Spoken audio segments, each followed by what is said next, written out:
Okay. Hello, and welcome to the next event in the Westbury Memorial Public Library Virtual Author Series. I'm Michelle Marcus, reference librarian and your host today. Just to let you know, I'm not going to let you know because told you this before. This is just how we're doing the Q&A. So I mentioned it before, so that's what that is about. And I'm excited to speak to debut author Julia Bartz. Let me share a little more about her. She is the New York Times bestselling author of The Writing Retreat, which I have a copy here today. And she's a practicing therapist and also a creative coach. And her fiction writing has appeared in the South Dakota Review, in Digest Magazine, and more, and she lives in Brooklyn. Hello, Julia. Thank you for agreeing to do this virtual author visit with the Westbury Memorial Public Library. I'm so excited to discuss your debut book, The Writing Retreat. What a gripping and thrilling read. Can you please briefly tell us a little what your book is about? Spoiler free, of course, to let our audience members who haven't read the book yet, a little introduction to the book.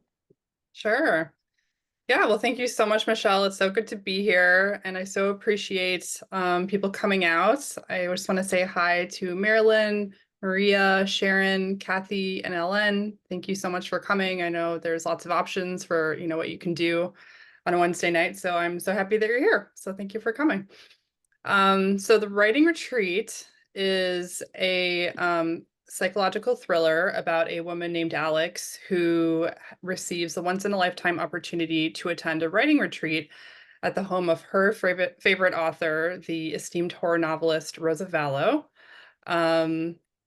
Unfortunately, this writing retreat does not go as planned, and when writers start to disappear from the retreats, Alex has to figure out if there's more than just her career on the line. Okay, and if I need a little more detail, you can share what the story is really about. So we can go into maybe themes of the book. Themes of the book. Yeah. So there's a couple themes that I wanted to explore in this book. One of them was what it means to be a writer. That was one of the main themes. And this is actually the first book of mine that's been published, but it's the third book that I've written. So I had written two other books before this that were not published, did not see the light of day. And that led to some frustrations. Even though it's a very common occurrence, a lot of authors go through this and a lot of authors write multiple books. I think Stephen King wrote 7 or something like that. It's very normal for authors to write books until they can finally get one published, but it still was a difficult process. And I wasn't even sure if I wanted to move on to the third book and, what if nothing happens with it? I decided ultimately, because I had this idea in my mind that I really wanted to explore, to write it, but to use it as almost an exercise in exploring, again, what that feeling is to be a writer, what it means to kind of see things, see these scenes and characters in your mind. And so that was something that I wanted to kind of look into, and some of the anxieties, some of the jealousies, insecurities that can come up around being a writer. And hopefully, well, I don't want to spoil anything, but let's just say that my personal view is that if you write, then you're a writer. So I hope that also kind of came across in the book. Another theme in this book was shame, particularly female shame. During the time that I was writing this book, I was also changing careers into becoming a therapist. And something that really interested me was this idea of shadow parts. And these are parts of ourselves that we repress, usually when we're young, because we're told that they're not acceptable. So for women and girls, these often have to do with aggression, again, jealousy, rage, fear, all of these emotions that are uncomfortable. And so we kind of push them away. But if we don't have awareness of them, they can often come up in different ways. So I wanted to really explore those shadow parts in a way where I'm really bringing them up to the surface, particularly in the character of Rosa Vallow. She kind of exemplifies these shadow parts of, doing whatever she wants. She's aggressive. She, doesn't really have a moral code. So exploring this idea of shadow parts in that way was really fun for me. And I also wanted to show how Alex, through the course of the book, one of her shadow parts is the shame that she feels. And through the course of her journey, learn to kind of like acknowledge and even accept these parts of her and realize that there's actually many other people who feel this way too. She has a conversation towards the end with another writer who she finds out also feels like kind of this failed writer who hasn't been able to get published. So yeah, so those are two of the main themes, I would say. Okay, next question is, how did you decide you wanted to write a thriller novel? And also, why do you enjoy writing in this genre? Yeah, good question. I mean, I personally have always loved thrillers and horror specifically. And I think that there's really interesting things that can be done in the genre where certain conflicts can be exaggerated, and things feel like literally life or death. um, and particularly, I love haunted house stories. I also think those can be like really interesting and showing you know, what happens in the house or what's hiding in the house can kind of be tied to like what hides within us that we're not able to necessarily see on the surface and kind of bring up those dark elements. Um, so yeah, I think part of this book was an homage to other authors who write specifically like haunted house thrillers or haunted house stories. The Shining is an obvious example. Tanada Reeve Dew's The Good House was one that dealt with kind of trauma, racial and generational trauma, which I really thought was brilliant. And Shirley Jackson's The Haunting of Hill House was another inspiration. How did you come up with the idea for this book? So interestingly, I hadn't realized this at the time, but when I went back through kind of my old records and diaries to figure out when I did start this book originally, I realized that it had been a NaNoWriMo book. And NaNoWriMo, for anyone who doesn't know what that is, means National Novel Writing Month. So that's kind of this online community that every November people get together and decide to write. It's usually not a full novel. I think it's like 50 to 60,000 words, but it's significant. And you have like a word count that you have to do every day. I think it's like maybe 1,700 words. So I think it was about 10 years ago that I decided that I wanted to try doing NaNoWriMo with my sister and a friend, both of whom are also writers. And I think I was the only one that actually got through it. But it did lead to the very first draft of this book. It was very different. Like it did still revolve around Alex and Ren and their initial conflict, but it took place in Montana. It was like a very different story. There were sci-fi elements to it. Rosa actually turned out to be an alien. So yeah, so I did set it aside. Something wasn't quite working about it. And then years later, I was kind of thinking back on it, and the idea of Rosa being a writer and having this writing retreat came to my mind, and everything just fell into place. And I decided that I had to rewrite it. Okay, that's very good. And what was the inspiration for the main characters in this book? Yeah. Anyone specifically? Well, I guess you could start first with Ren and Alex first. Of those two.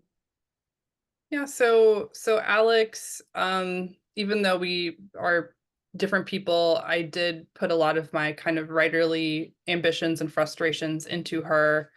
Um, and I'm not, yeah, she just kind of popped into my mind. I'm not sure where else she came from. I wasn't modeling her on anyone.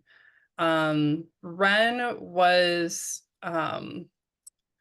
I think the reason that they were together in that very first draft from 10 years ago is because I have always been fascinated by this idea of really close, intimate female friendships.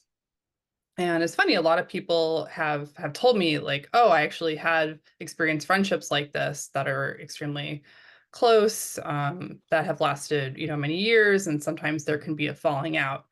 I've heard of many people who have had these friend breakups, myself included. have gone through that. And it struck me that, these friend breakups are not always given the same recognition or acknowledgement as romantic breakups, even if, you can be friends with someone for 10 years, 20 years, you can really have a strong bond with someone. But we don't always know how to like talk about it or even acknowledge it. And so, I kind of started with Alex, and she is in a pretty codependent relationship with Ren when they're still best friends. They're living together. They're doing everything together. And Alex looks up to Ren, and from the moment that they met, she sees Ren as this like kind of like cooler, more sophisticated version of her. And I don't know, has anyone seen the TV show The Bee in Apartment 23 or Don't Trust the Bee in Apartment 23? Yeah, Maria, I see some people nodding a little bit.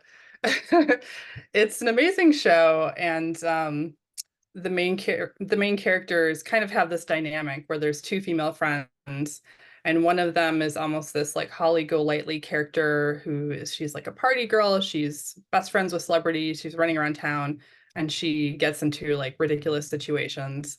But that was kind of the inspiration for Ren, even in terms of how she looked. I'm forgetting the actress's name right now, but yeah, it's a great show if anyone wants to check it out. I think it's on Hulu. Good to know. Um, yeah. So the kind of, you know, picking pieces from my real life, from things that I've been watching and hearing about from other people. Rosa Vallo, I also took inspiration for her from a couple different places. Um, let's see. Yeah, one of those was I used to be a literary blogger a while ago, so I would go on all these different readings happening around New York multiple times a week, and there were just certain authors who had a kind of like power and charisma that everyone was aware of. Like it was just very clear and obvious. Mary Gateskill was one of those. Um, Ottessa Moshfegh was another one. And there was just something about them that made me really curious. Like I wish that I could, be friends with them and talk to them and get to know them better. So that was part of the allure draw that I wanted Rosavallo to have. And then also, um, yeah, I think around the time that I was writing the first draft, um, Marina Abramovich, the artist, had a show at the Guggenheim, or sorry, no, at MoMA. And she's this performance artist. She has been around for many years. I see people smiling. Yeah, and she's done some incredible things. And her exhibit at the MoMA, like she was literally just sitting across from people. People were waiting in a line to just sit across from her. She wouldn't say anything. She would just stare at you. And people had these like transcendent experiences. Like people would be crying. It would just be this almost like magical feeling experience. And so there was something about her being this feminist performance artist, and even kind of the way she looked. She had this long dark hair, kind of like a very stunning woman. That was also an early inspiration for Rosa Vallo. So the second part of that is who was the most fun to write and who was the most difficult? Oh, good question. I think that Rosa was probably the most fun to write because, as I said earlier, her moral code is probably different from yours or mine, and there was something really freeing about being able to write from her perspective and just let her do, or kind of like, as I was writing, I'm kind of seeing scenes play out, just seeing her do things that most of us would never do. She just doesn't care. So there was something kind of fun and thrilling about writing her. And the most difficult, um, that's a good question. I think Alex was sometimes difficult because it's funny when I write the first draft and send it out for other writer friends to read and give me feedback on. I often get feedback of like, this character is so annoying. Like, why can't they just like calm down? Like, why are they like upset all the time? Um, which is funny because again, I see a lot of myself in Alex, so I'm like, oh, I hope you don't think that about me. But yeah, something about it's difficult to balance writing a character who has flaws because every protagonist in a story needs to have flaws, and that's the point of the story, is to help them get to a different place and maybe work through some things and have a different perspective. But you want them to have flaws, but you also want them to be empathetic, not necessarily even sympathetic, but empathetic to readers who are interested then in going on this whole journey with the character. So I think that was tricky. Mhm. Very good. Did you know the ending for your book before you started, or did it come to you as you were writing it? I definitely did not know the ending when I was starting it, or even starting kind of the final version of this that became the writing retreat. Yeah, I know that there's kind of two schools of thought about how to plot books. Most people fall into the um, plot or pantser category. So plotters are people who kind of plot everything out beforehand and know what's going to happen in the book. And pantsers are people who write by the seat of their pants. So they may not even know like what's happening in the next scene. They just like sit down and go to town. And I found that it's best for me to do kind of a combination of both of those, because I think if I sat down initially and plotted out the entire book, like I think that would take away a lot of the fun and the surprises that can come up when you're writing something. But also, I think just free writing every time would be difficult and maybe not difficult, but feel a little bit unfocused for me. So typically, I like to take a chunk at a time, usually like a quarter of the book at a time, and kind of plot that out and kind of know what's going to happen. But also leave it open. If other ideas occur to me as I'm writing, I might go in a different direction. But yeah, but I do think a lot of the fun is not knowing how things will unfold or end. So I try to keep that alive in the writing as well. Very good. Um, can you please share your journey to becoming a published writer? Yeah. So as I mentioned, I had written a couple other books before this, and so it was a bit of a journey. Again, this is very common in the writing world. But I have been writing from childhood. Like I always knew that I wanted to be a writer.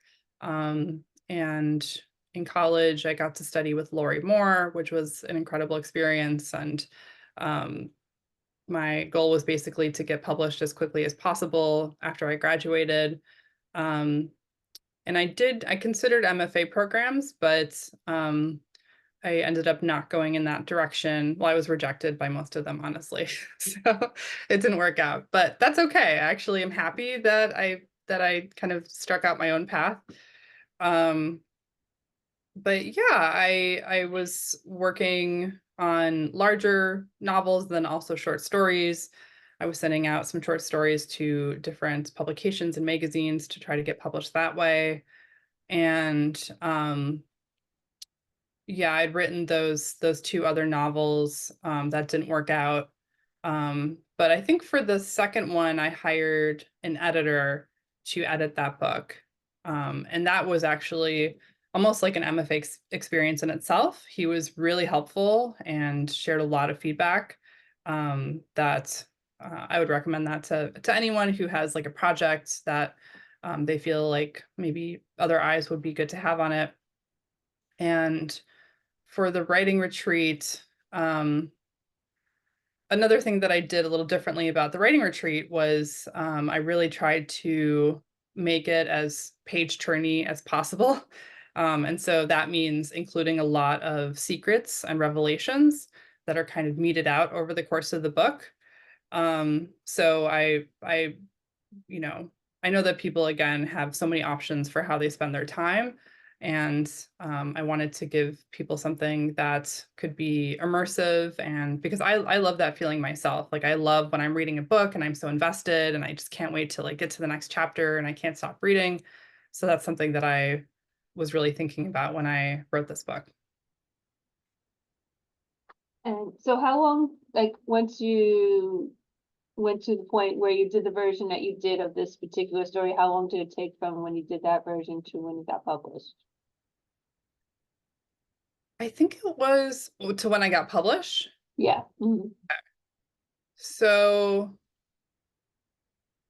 I think the writing editing process was maybe about 3 years. And then and pre-agent. And at that point, I started reaching out to agents.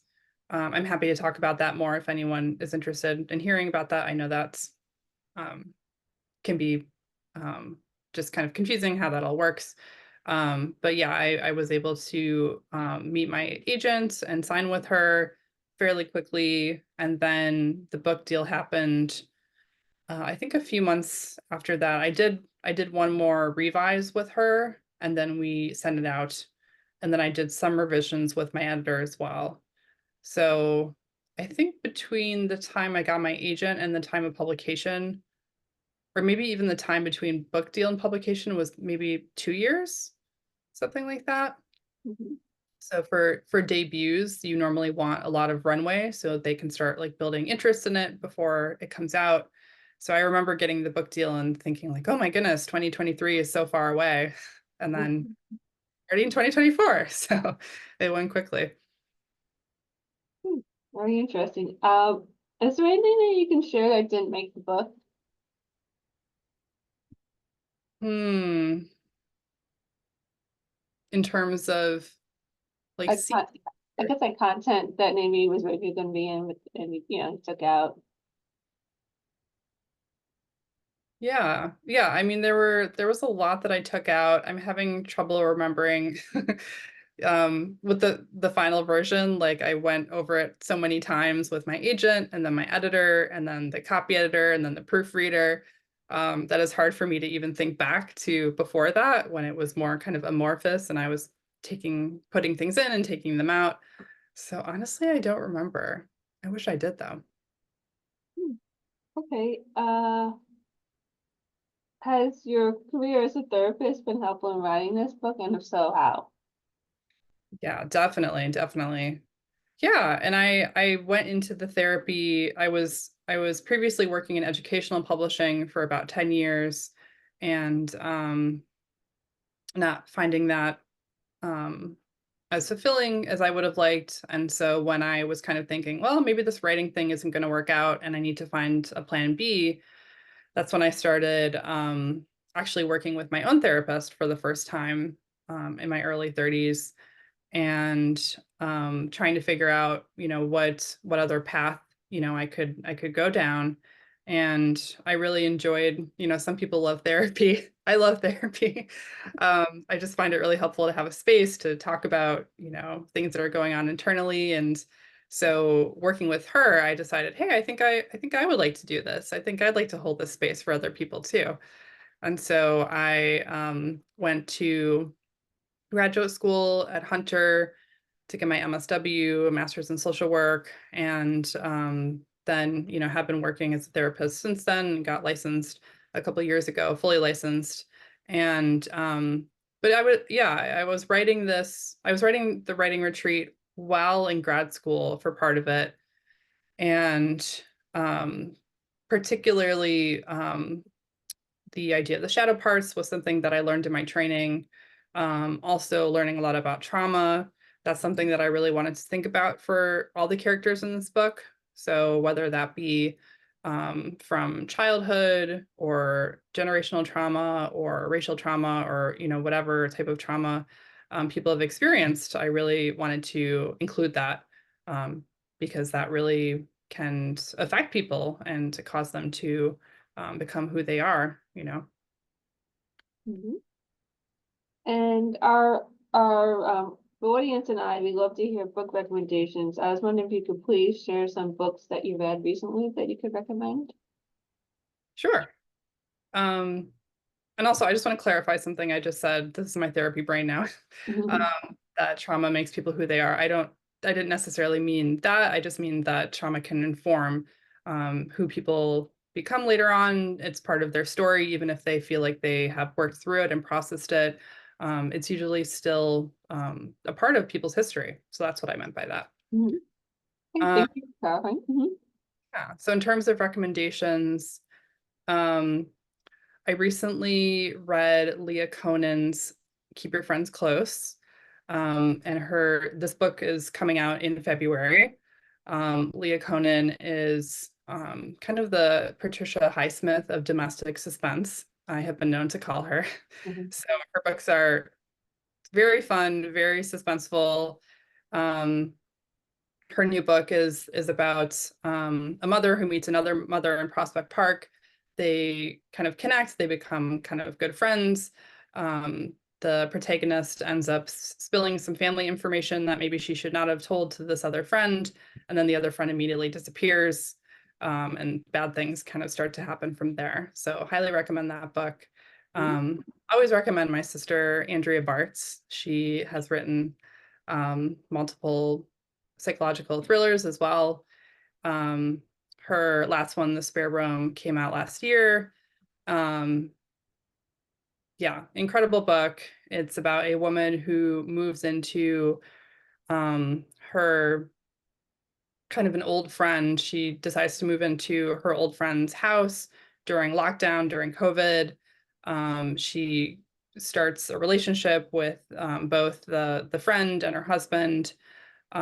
They enter a kind of a throuple situation, and then she finds out that she's not the first woman who's been invited into the relationship, and the last woman is now missing. So Mhm. highly recommend that.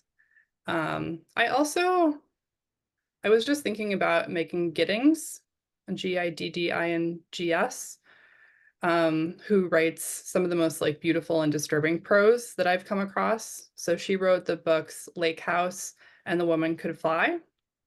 And The Woman Could Fly is specifically it's kind of this like near future speculative world in which women are required to get married by a certain age, and if they don't, then they're considered witches and are subject to all these kind of prohibitions. Um, yeah, so highly recommend that too. And Lakewood, her first, is also great. Okay, that sounds really interesting. And also, can you please share what you're writing next, or anything about what you're writing next at this point? Yeah, I just finished the first draft of my next book, so I'm relieved and exhausted. um, So yeah, keep your eyes out. I'll be posting more about it on my social media. It hasn't officially been announced or anything yet, but it's another psychological thriller, and it's about how I'll just say a little general thing about it, which is that it's about how we can be influenced by the people around us, even to a horrifying degree. Mhm. Okay, that sounds intriguing. Mhm. Um, can you, before we move on to the Q&A, I was just wondering, can you share like where people can find you, like if they want to find out more about, new book and everything when you make the information available? Yeah. Yeah, so I'm most active on Instagram, and my handle is just my name, Julia Bartz. Um, I'm on Twitter, but I don't use it that much since it's turned to X. I'm not on it as much. Um, and you can also go to my website. My website is just again my name, juliabartz.com. All right, good. So at this point, if anyone has any questions, you could, raise your hand and, or put it in the chat, and then we'll move on to that point. Okay, so Sharon, I saw your hand 1st. Mhm. Yes, hi. Thanks for coming in. This is not usually a genre I read, so I have a feeling I'll be looking, I'll be exploring it more. So I enjoyed the book. I read the book. I'm going to try to ask the question without spoilers, but uh, because there were definitely twists in how things worked and that type of thing. So I'm trying to figure out how to phrase this. But did you change what might happen to some of the characters? Like, did it just like flow through of what sort of happened to, I don't know how to explain. I don't know how to ask it without giving anything away. Some of the, it was pretty intense, so some of the things that happened or how they might have gotten through it or not gotten through it, did that change, as you were writing it? Yeah. Thank you, Sharon. That's a great question. Also, I love your background. It's making me feel so relaxed. And I don't have very many virtuals, but that's a virtual. We need Yeah, it it's in New beautiful. York right now. Yeah, right? Thank you. Yeah, thank you for that question. And I'm so glad that you're maybe delving into thrillers a little bit more. That's exciting. Um, yeah, I think that before I wrote, the plot stayed pretty stable. So, like I didn't know what was going to happen in that last, let's say, third of the book until I started, I got to that point and kind of was plotting it a bit and then kind of seeing what was going to happen.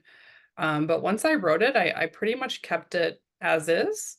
So there were questions in my mind, particularly the question, who's going to make it out of here alive? Like I didn't know that, as I was coming up on the end of the book until I actually sat down and kind of wrote through it. But once I did write it, it pretty much stayed the same.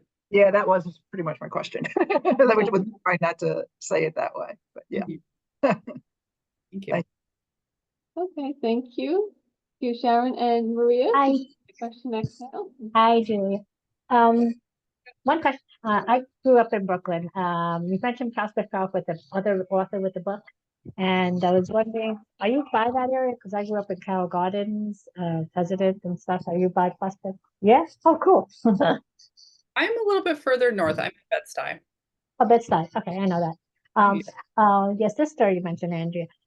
Did you both was she helpful in asking questions? Did she give you tips or anything like that? Or I My know Kristen Hamel, she's a writer with Friends of Fiction, and her sister also started writing also. And I was just wondering, did you help? But help like did she wanted I don't know the similar Yeah, she was so helpful. mhm. She's a very patient person. So when I was sending her tons of questions and text messages, she was able to answer them without getting too irritated at me. But yeah, it's kind of a wild process. There's until you do it, like the whole process of like getting an agent, getting the editor, even going through the publication itself, there's just a lot of etiquette that comes up that if you haven't done it before, you may not know how to kind of go about it. So she was really helpful in that regard. And then she read a draft of the writing retreat and offered feedback. Mhm. I also I loved it. I read it also. Not the draft, but the book. yeah, great. Yes, I Yeah, enjoyed it. yeah. I don't really read that type of book also, but it was really, would you always be sticking to the same type of genre, or would you go into historical fiction, or would you go into YA, or I know you did different books in the beginning, but Absolutely. Yeah, good question. Um, the current book two, is also a psychological thriller, and I have an idea for the third book, which will be similar, but um I think I want to give myself space, to go into different genres if it feels right. I could see myself going more into the sci-fi sphere at some point and also the horror, more kind of direct horror. I would love to do that. I would also love to do like a true ghost story at some point. I think that would be really fun. So yeah, and that may include historical fiction. There's a little bit of a yeah, historical in the writing retreat. Um, yes, yeah, which was there. really fun to kind of research and get into. So yeah, it's kind of open. Well, thank you so much for the book. I loved it. Thank you. Thank you for reading. Thanks for the questions. Thank you. Oh, I have two more questions. Oh, before I know you said your sister was an author, but you had a friend that was an author. I was just curious, who was the friend that's an author? Oh, it's actually Leah. Oh, Leah. Okay, very nice. Yeah, the three of us are close. I met her. She met Andy, I think in like 2008. Shortly after we moved to New York. And so, yeah, we've been friends for a long time. And yeah, she's an amazing writer, and it's been really cool to see her audience grow. Very good. Oh, Oh, Kathy, you have a question, right? And then I'll go to Sharon's second question. Just go to Kathy. Well, it's not really a question. Oh, I just comment. wanna I just wanna thank you, Julia, for joining us tonight. I haven't read the book yet, but I find by attending things like this and meeting you as a person, I'm more inclined to pick up your book. So, just thank you. Yeah, thank you, Kathy. Thanks for coming. Okay, thank you, Kathy. And back to Sharon. Mhm. Yes, so my question is and I don't know if it was on the back of the book or whether I did a little bit of research to find out that you are a therapist, so it might be in the author's thing in the book. I was wondering how I've been in therapy, and like the therapists I've been with don't really reveal much about themselves. And yeah, not that you're revealing about yourself, but in the writing, and especially this type of book, how do you deal with that with clients, or has anybody said anything, or, because I'm just sort of curious about that part. Yeah, that's a great question, Sharon. And it is funny because you are taught as a therapist to not disclose a lot about yourself unless it's in the service of the client. So, most of the time with my clients, I'm interested in them and what they're going through and what they're experiencing, and wanting to explore that. And it's, yeah. Also, actually haven't had a lot of clients bring it up, but the ones who have, it's, as a therapist, again, my job is just in service of the client. So if they bring it up, that offers me an opportunity to explore them through the lens of the book, like, oh, what came up for you when you saw that? If you read it, what did you think? What came up for you? How was that to read something that your therapist wrote? So yeah, it's something that can be fodder actually for content in the therapy session. Very interesting. One more thing I was gonna ask, I know book was set like upstate, and then part of it was like in Brooklyn, but then people from different places. I was wondering, are you originally from New York, or are you from like someplace else? Like where you from originally? Yeah, I'm originally from just outside of Milwaukee. Oh, okay. Yeah, Interesting. but I've been in New York. I grew up in Wisconsin. I went to UW-Madison for college, and then I moved to Philadelphia for a couple of years, and then I've been in New York since 2008.